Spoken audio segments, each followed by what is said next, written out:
সকল অশান্তির দুইটা মূল আছে।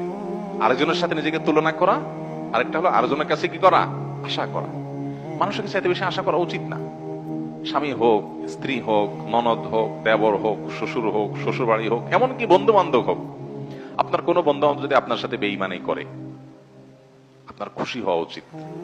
খুশি হওয়া উচিত। কেন খুশি হবেন? বেঈমানি করলে আবার খুশি হবেন কেন? খুশি হবেন এই জন্য যে আলহামদুলিল্লাহ একটা জায়গায় ছিলাম এতদিন, আল্লাহ আমাকে জায়গাটা চিনিয়ে দিচ্ছে। যদি বেঈমানিটা এখন না করতো, আমারে আরো কিছুদিন বাড়াইয়া তারপরে করতো, আমি আরো বেশি ক্ষতিগ্রস্ত হইতাম। আল্লাহর শুকর, আলহামদুলিল্লাহ আমি যে অজাগায় সময় ব্যয় করছি, এরকম জিগরি দোস্ত বানায় রাখছি, ও আসলে কালসাপ, এটা আল্লাহ তাআলা আমারে জানাই দিছে। আলহামদুলিল্লাহ আমি খুশি হয়ে যাব। নেগেটিভ জিনিসটাকেও পজিটিভ ভাবে আমরা দেখতে পারি।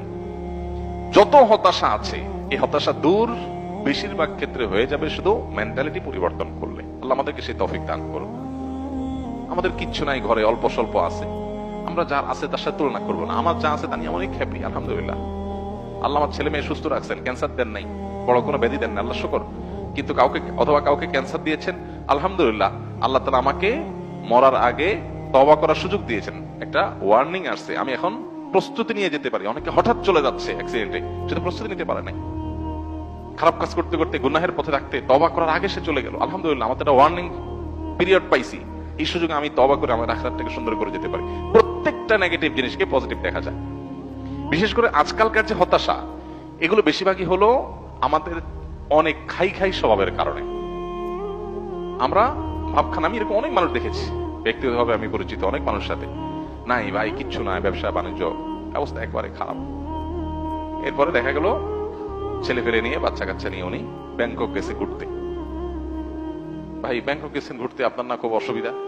ভাই এইটা তো 10-20-50 লাখ তো অ্যাকাউন্টে আছে, এটা তো কোনো ইয়ে না। আমি কোটি কোটি টাকার যে ব্যবসা আছে আমি সেটার কথা বলতেছি, ফ্যাক্টরি গুলো বন্ধ, হামতাম, কিন্তু ওনার সব চলতেছে।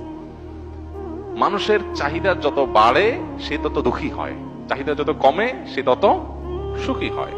এই জন্যই কানাআত বা অল্প তুষ্ট থাকার শিক্ষা নবী সাল্লাল্লাহু আলাইহি ওয়াসাল্লাম দিয়েছেন। মুসলমান কখনো খাই স্বভাবের হবে না। যত বেশি খাই স্বভাব হবে, যত বেশি অন্যের কাছে আশা থাকবে, তত বেশি আপনি দুঃখী হবেন। এই জন্য এই জিনিসটা ছাড়তে হবে। কারোর কাছে আশা খুব বেশি করা যাবে না, এবং অন্যের সাথে কম্পেয়ার করা যাবে না। বিশেষ করে অন্য আমার চাইতে ভালো থাকলে ওটার ব্যাপারে কম্পেয়ার করা যাবে না।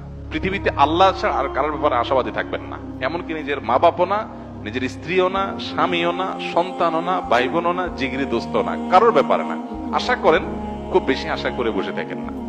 আশা করার পাশাপাশি এটার জন্য প্রস্তুত থাকেন, যা আশা করতেছেন তার উল্টাটাও হতে পারে। মোচের তেল দিয়ে গেছেন, অনেক কিছু আশা করতেছে, যাই দেখেন জিরো, হাইসা দিবেন। সকল অশান্তির দুইটা মূল আছে। আরেকজনের সাথে নিজেকে তুলনা করা, আরেকটা হলো আরেকজনের কাছে কি করা, আশা করা।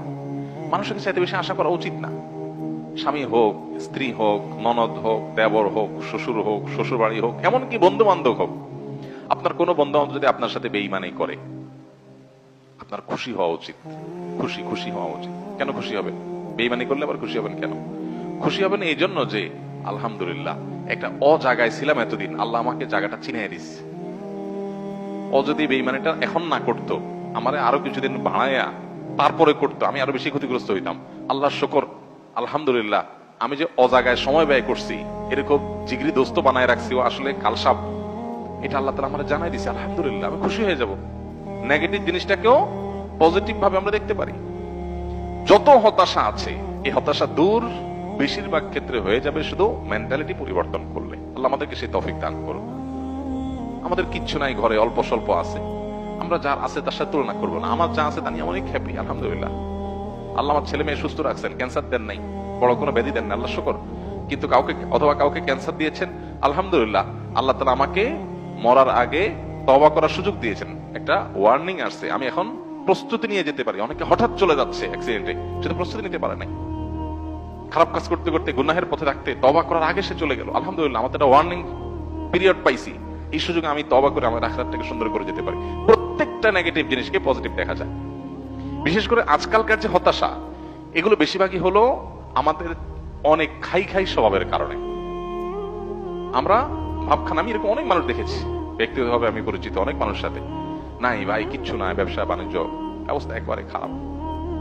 এরপরে দেখা গেল ছেলে ফেলে নিয়ে, বাচ্চা কাচ্চা নিয়ে উনি ব্যাংকক গেছে ঘুরতে।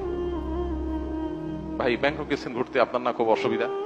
ভাই এটা তো 10-20-50 লাখ তো অ্যাকাউন্টে আছে, এটা তো কোনো ইয়ে না। আমি কোটি কোটি টাকার যে ব্যবসা আছে আমি সেটা কথা বলতেছি, ফ্যাক্টরি গুলো বন্ধ, হামতাম, কিন্তু ওনার সব চলতেছে। মানুষের চাহিদা যত বাড়ে সে তত দুঃখী হয়, চাহিদা যত কমে সে তত সুখী হয়। এই জন্যই কানাআত বা অল্প তুষ্ট থাকার শিক্ষা নবী সাল্লাল্লাহু আলাইহি ওয়াসাল্লাম দিয়েছেন। মুসলমান কখনো খাই খাই স্বভাবের হবে না। যত বেশি খাই খাই স্বভাব হবে, যত বেশি অন্যের কাছে আশা থাকবে, তত বেশি আপনি দুঃখী হবেন। এই জন্য এই জিনিসটা ছাড়তে হবে। কারোর কাছে আশা খুব বেশি করা যাবে না, এবং অন্যের সাথে কম্পেয়ার করা যাবে না। বিশেষ করে অন্য আমার চাইতে ভালো থাকলে ওটার ব্যাপারে কম্পেয়ার করা যাবে না। পৃথিবীতে আল্লাহ ছাড়া আর কারোর ব্যাপারে আশাবাদী থাকবেন না। এমনকি নিজের মা বাপও না, নিজের স্ত্রীও না, স্বামীও না, সন্তানও না, ভাই বোনও না, জিগরি দোস্ত না, কারোর ব্যাপারে না। আশা করেন, খুব বেশি আশা করে বসে থাকেন না। আশা করার পাশাপাশি এটার জন্য প্রস্তুত থাকেন যা আশা করতেছেন তার উল্টাটাও হতে পারে।